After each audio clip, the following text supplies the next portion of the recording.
ओम नमः शिवाय। शिव शक्ति भक्त विपन खन्ना की आप सबको नमस्कार दोस्तों। महादेव माँ शक्ति की कृपा से आप सभी के परिवार कुशल रहें, स्वस्थ रहें, खुश रहें। माँ अन्नपूर्णा आपके भंडार भरे, बोले भंडारी आपके घर गृहस्थी को धनमय रखे, सुखी रखे। दोस्तों, आज जो मैं विषय लेके आया हूँ कि हम सब जीवन जीने के लिए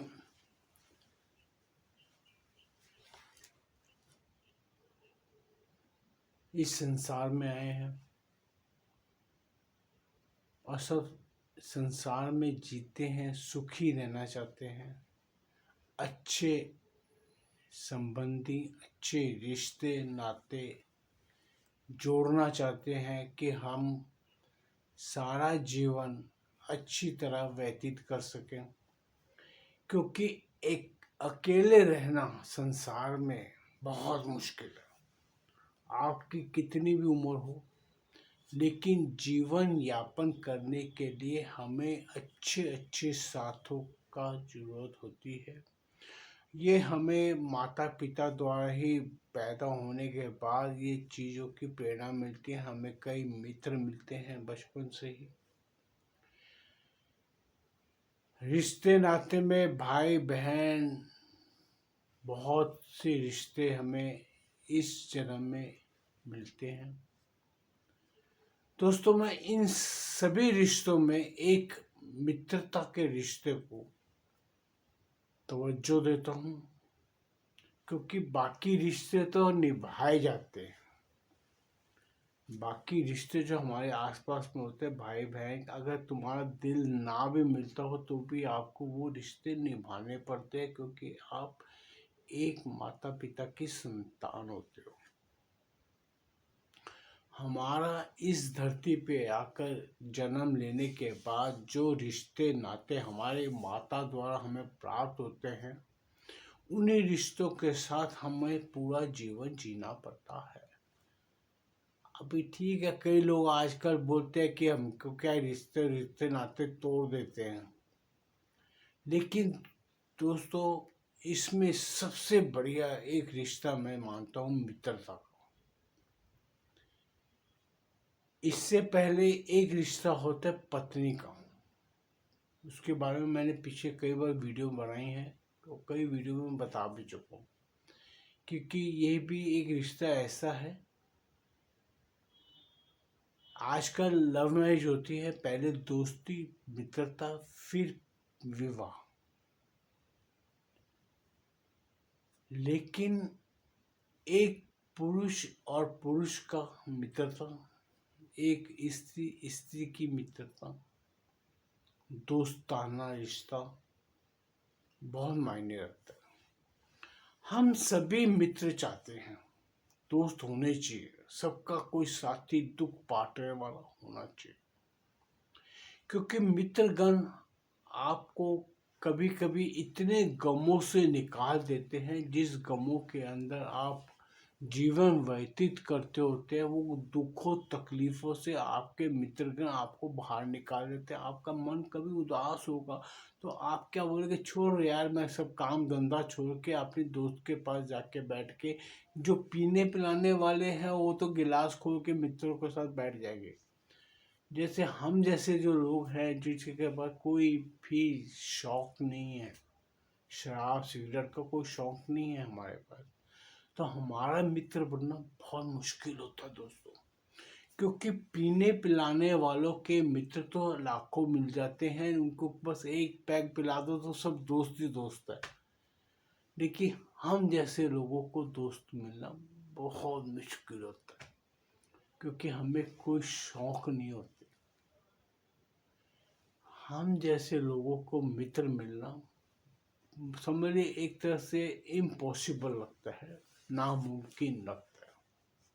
फिर भी अगर आपको कोई अच्छा मित्र मिल जाता है तो आप बड़े अच्छे नसीब लेके आते हैं जब आपको कोई मित्र ऐसा मिले जो आपके सुख दुख का साथी हो, आपको समझता हो, आपके गुणों के साथ साथ आपके अवगुणों से भी दोस्ती करे, मित्रता करे।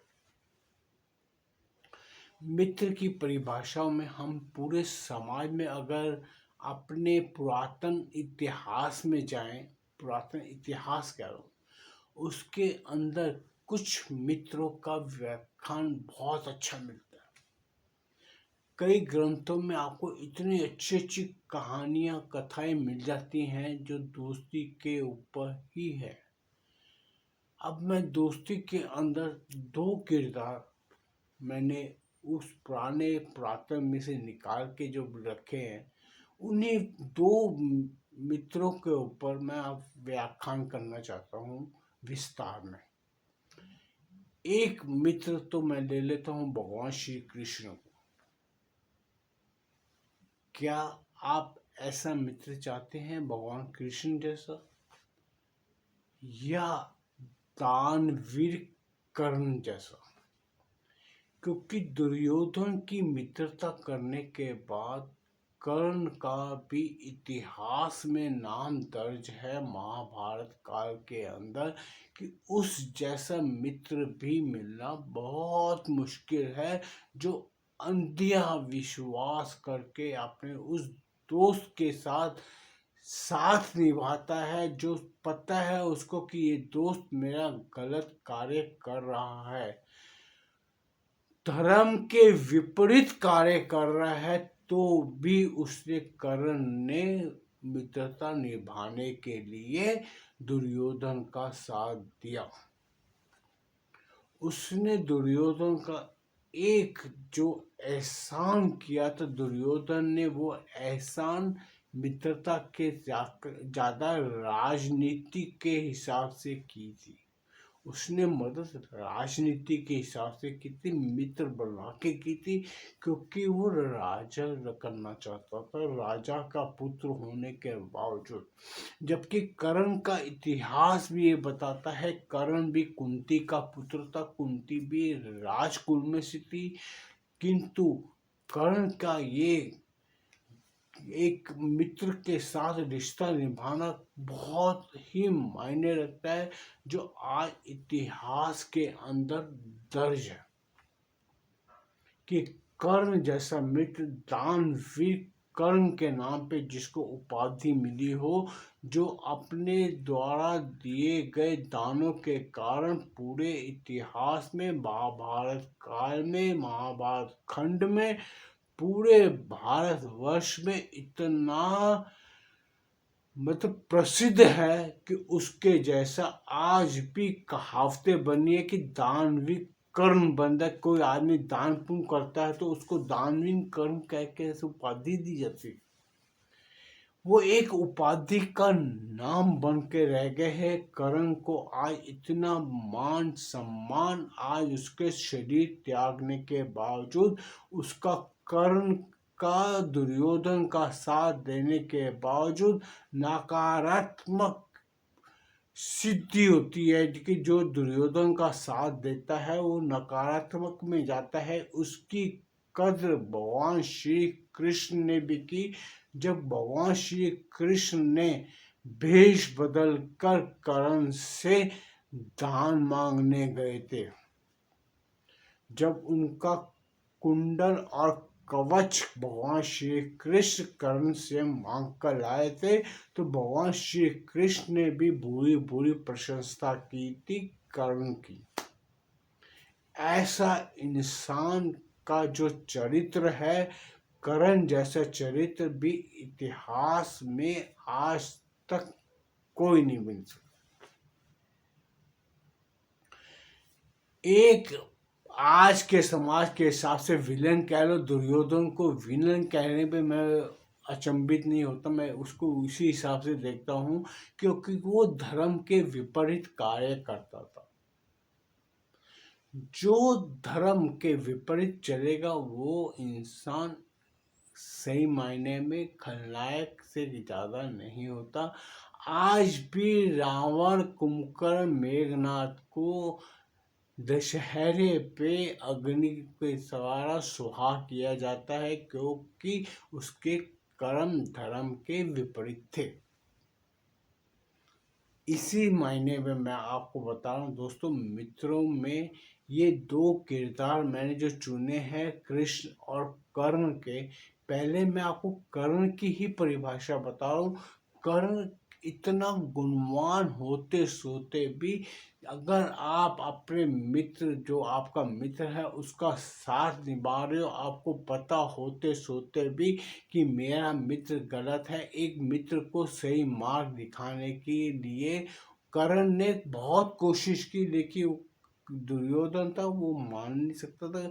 इसके अंदर दोस्तों मैं एक अपनी सोच के हिसाब से मैं एक किरदार डालना चाहता हूँ वक्त को,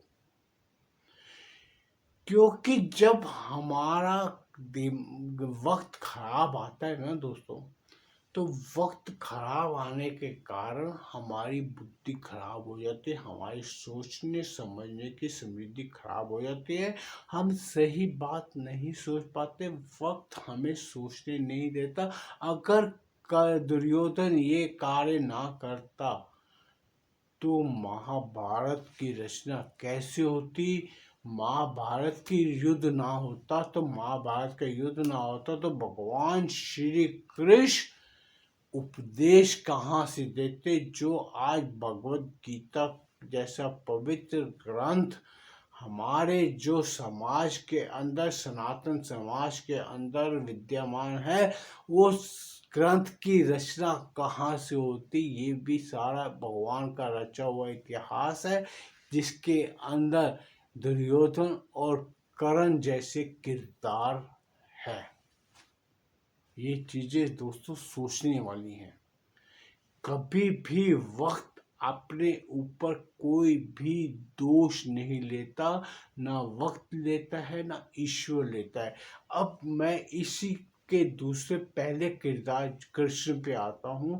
भगवान श्री कृष्ण को सब कुछ पता था, सब कुछ जानते होते हुए भी उन्होंने ये युद्ध को रोकने की कोशिश नहीं की, जबकि किरदारों के अंदर भगवान श्री कृष्ण युद्ध रोकने के लिए जाते हैं। अगर भगवान श्री कृष्ण चाहते तो उनके पास सुदर्शन चक्र था, वो 1 मिनट के अंदर सारे युद्ध को खत्म करते, जो जो खलनायक उनको वध करके काम खत्म कर देते। लेकिन जो होनी होकर रहती है, वक्त के उस किरदार के अंदर श्री कृष्ण का आना अति आवश्यक था। श्री कृष्ण जैसा मित्र, ये मैं इसके अंदर अर्जुन की खासियत समझूंगा कि इतनी बड़ी सेना छोड़कर उन्होंने सिर्फ श्री कृष्ण को चुना, क्योंकि एक मित्र पे विश्वास। उन्हें भगवान श्री कृष्ण पे इतना विश्वास था कि उन्हें पता था कि ये सारी वो 9 अश्विनी सेना कितनी थी मुझे याद नहीं है, लेकिन उस सेना को, इतनी प्रचंड सेना, श्री कृष्ण की सेना को छोड़कर भगवान श्री कृष्ण को चुनना, इसके अंदर अर्जुन की अपनी दोस्ती की, मित्रता के प्रति जो वफादारी उन्होंने, अर्जुन ने दिखाई है, जो श्री कृष्ण पे विश्वास किया है, उसका कोई जवाब नहीं। मन विचलित होने पर भगवान श्री कृष्ण ने जो ज्ञान उस वक्त अपने मित्र को दिया, ऐसा मित्र पाना बहुत सौभाग्य की बात है।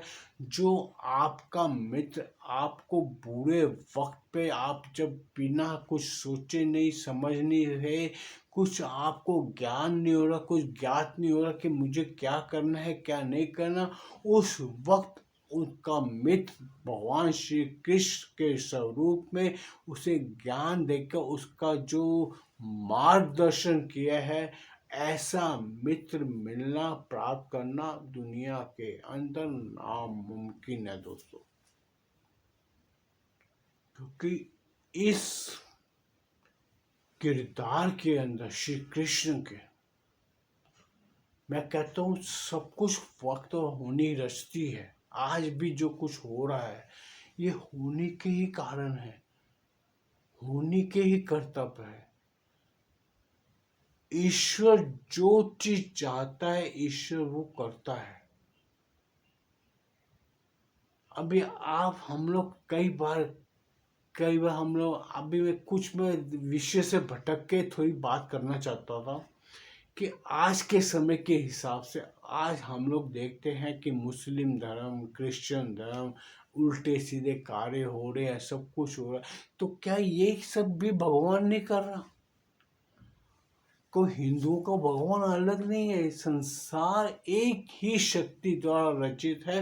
वो मुसलमानों का गिन लो, क्रिश्चियनों का गिन लो, हिंदुओं का, वो भी इंसान है, वो भी मानव है। हम उन्हें अलग नहीं कर सकते। आप बोलो कि जैसे देव और दानव सदा से, दुनिया जब से बनी है देव और दानव दोनों रचते आए हैं। सृष्टि के अंदर बुरा और अच्छा दोनों साथ में चलते हैं। अगर बुरा और अच्छा साथ में ना चले तो सृष्टि की रचना ईश्वर कैसे करे? जैसे ब्रह्मा जी को सृष्टि बनाने के वक्त उन्होंने को पास सिर्फ पुरुष पुरुष बनाते जा रहे थे, उन्हें पुरुष के सिवा कुछ नहीं बन रहा था, तो उन्होंने को समझ नहीं आई कि मैं दुनिया बसेगी कैसे, बढ़ेगी कैसे। तभी उनको ज्ञान प्राप्त हुआ था, तभी महादेव ने ज्ञान दिया था। तो महादेव ने अपना अर्ध नर नारीश्वर रूप बनाया, तो आदि नारी पैदा की। यही मैं समझाना चाहता हूँ। जिस तरह एक सृष्टि को बनाने के लिए स्त्री जरूरी है और पुरुष के साथ स्त्री होना बहुत जरूरी थी, तभी ईश्वर ने मिथुन सृष्टि की रचना की। इसी के अंदर मैं कहना चाहूँगा, इसीलिए एक अच्छा और एक बुराई होनी बहुत आवश्यक थी। अगर बुराई ना होती तो अच्छाई की कदर नहीं होती। ये संसार में दोनों चीजें चाहिए, प्लस और माइनस दोनों की जरूरत है, वो भी मैथ्स के अंदर, हिसाब किताब के अंदर। आपको अगर जो चीज बढ़ेगी उसको घटाने के लिए चाहिए ही चाहिए। संसार की रचना करने के टाइम पे ईश्वर ने बुराई और अच्छाई दोनों का निर्माण किया है। जब बुराई बनती है तो अच्छाई बनती है। अच्छाई की कदर तभी होती है जब बुराई होगी तो आपको अच्छाई का पता लगेगा। वैसे ही शत्रु होंगे तो मित्र मिलते हैं। अगर आपके पास शत्रु ही नहीं होंगे तो आपको मित्र कहाँ से मिलेंगे? अगर कौरव पांडवों का युद्ध ना होता तो अगर ये शत्रुता नहीं होती तो वहां पे कर्ण जैसे मित्र की मित्रता कहाँ पे प्रदर्शित होती? वहां पे कृष्ण और अर्जुन की मित्रता कहाँ पे प्रदर्शित होती? इन सब प्रदर्शनों के लिए मित्र होना भी जरूरी है और शत्रु होना भी अति आवश्यक है। मेरे खुद का जो ज्ञान मुझे जो समझ आती है ग्रंथ पढ़ के, कि अगर रावण ना होता तो भगवान श्री राम कहाँ से राम होते? यही संसार है। ब्रह्मांड में उजाला विद्यमान नहीं है, अंधेरा जरूरी है।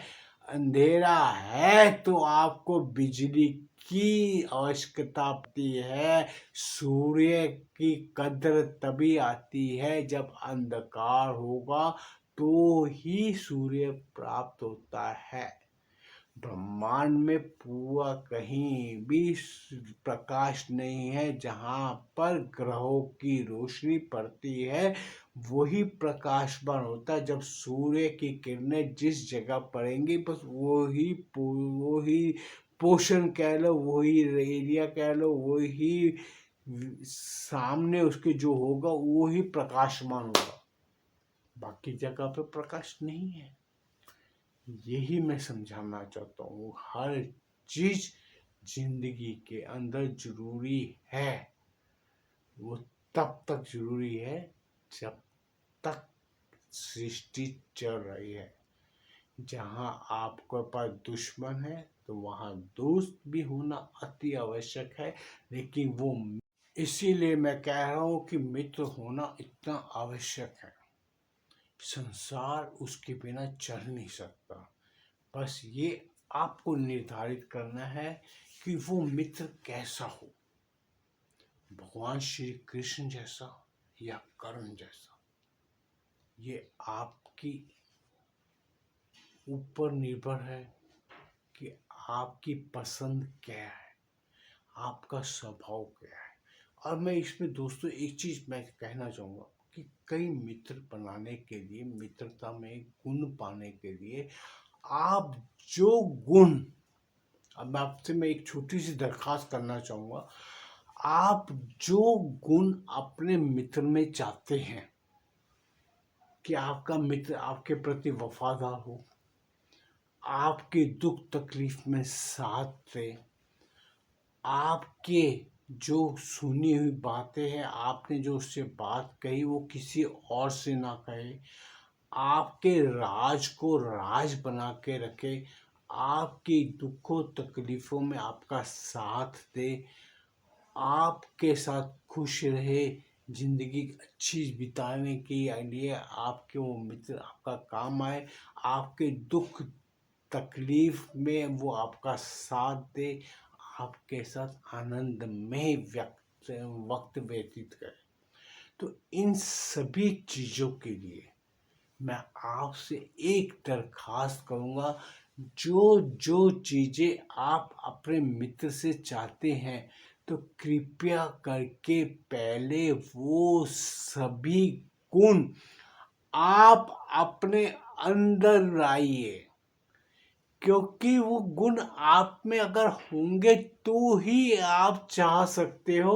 अगर सबसे पहले आप अपने मित्र को अगर आप अच्छा बनाना चाहते हो तो उससे लिए पहले आपको खुद को अच्छा बनना पड़ेगा। आप चाहो आपका दोस्त तो आपको अच्छा मिले, लेकिन आप अपने दुष्कर्मों द्वारा, दुष्ट कार्य द्वारा आप वो सब करें कि वो फिर नहीं चलता। अगर आप अपने दोस्त से जो चाहते हो, क्योंकि इसमें मैंने कई लोगों को देखा है, जैसे वो एक बात सुनी वो दूसरे के कान में, दूसरे की बात तीसरे के कान में, चौथे कान में, उनको बातें करना अच्छा लगता है। ऐसे लोग कान के कच्चे होते हैं, जुबान के कच्चे होते हैं। उनकी जुबान कब फिसलेगी, कब उसके अपशब्द निकलेंगे, कहीं पे वो अपने मित्र का अपमान करेंगे। मित्रों के अपमान करना सबसे बड़ा दुष्कार्य है। ऐसे दुष्कार्यों से बचें। अगर जो कार्य आपको पसंद नहीं है तो कृपया करके अपने मित्र के लिए भी ना करें। ये अगर आप कर सकेंगे तो ही आपको सही मित्र मिलेगा। अगर आपको लगता है आप तो वैसे हो लेकिन सामने वाला ऐसा नहीं है तो कृपया उसके साथ मित्रता ना करें। अगर आपके गुण आपके मित्र के साथ मिलते हैं, आपको पता है मेरा मित्र ऐसे उल्टे सीधे काम नहीं करता, तो कृपया करके उससे फिर दोस्ती निभाएं। और एक चीज़ मैं और कहूँगा, अगर आपके दोस्त के अंदर, मित्र के अंदर कुछ अवगुण है, आपको पता है उसके अंदर ये अवगुण है, आप उसकी परिभाषित कर रहे हैं, आप उसको देख रहे हैं, तो कृपया करके उसके अच्छाइयों को भी देखें। अगर उसके अंदर 2-4 बुराइयां हैं, अगर उसके पास 95-96% अच्छाइयाँ हैं, तो कृपया उसकी अच्छाइयों की तरफ ध्यान दें। अगर उसकी दोस्ती के गुण उसमें है तो उसकी दोस्ती की तरफ ध्यान दें, ना कि उसकी बुराइयों की तरफ। हो सकता है वो धन से कमज़ोर हो सकता है वो किसी काम से कमज़ोर हो, लेकिन अगर उसकी अच्छाइयाँ उसमें ज़्यादा हैं तो उसकी दोस्ती करने लायक होती है। अवगुणों को देखोगे तो तुम्हें सब में ही अवगुण नजर आएंगे। अगर आप अपने तरह दूसरे के गुणों को देखोगे, आपको गुण नजर आएंगे। हर एक चीज में गुण होते हैं। हर एक कोई इंसान ऐसा नहीं है जिसके अंदर गुण ना हो, पर देखने वाले पर निर्भर करता है कि वो उसके गुणों की परिभाषा कैसे करता है। अपने मित्र को भी परिभाषित करने के लिए पहले उसके गुणों को ज्ञान लो, उसकी जो बुराइयां और अच्छाइयों को विश्लेषण करो। अगर आपको समझ आती है तो दोस्ती निभाओ। अच्छा दोस्त मिलना बहुत मुश्किल है, अच्छी मित्रता मिलना बहुत मुश्किल है। सो दोस्तों, ये मेरा विस्तार था, यही कृष्ण और कर्ण के फर्क के हिसाब से। आप भी मित्र बनाना चाहते हैं तो कृपया इन चीज़ों पे ध्यान दें। मैंने इसीलिए वीडियो में, क्योंकि हम सभी को अच्छे दोस्त, अच्छे मित्र मिलना जरूरी लगता है, लेकिन मिलते नहीं हैं, प्राप्त नहीं होते। किंतु प्राप्त होते हैं तो आप अपनी मूर्खता के द्वारा कभी इसको छोड़ो मत, क्योंकि दोस्ती छोड़ने लायक नहीं होती। अगर आपके कोई कोई मनो कोई गिला शिकवा है तो उसको उसके सामने बैठ के खत्म करो। किसी बात को खींचो मत, जितना खींचोगे उतनी ही तकलीफ आती है। और दोस्ती में गांठें मत पड़ने दो, गांठ पड़ी हुई दोस्ती कभी दोस्ती नहीं निभती दोस्तों। सो दोस्तों, मैं यही विश्राम देता हूँ अपनी बात को। अगर मेरी बात आपको समझ पड़ी हो तो बहुत अच्छा है, ना समझ पड़ी तो मैं कुछ भी नहीं कर सकता। ये आपकी सोच पे निर्भर, वो आप सोचिए। सो दोस्तों, यहीं पे मैं वीडियो को विश्राम देता हूँ, वाणी को विश्राम देता हूँ।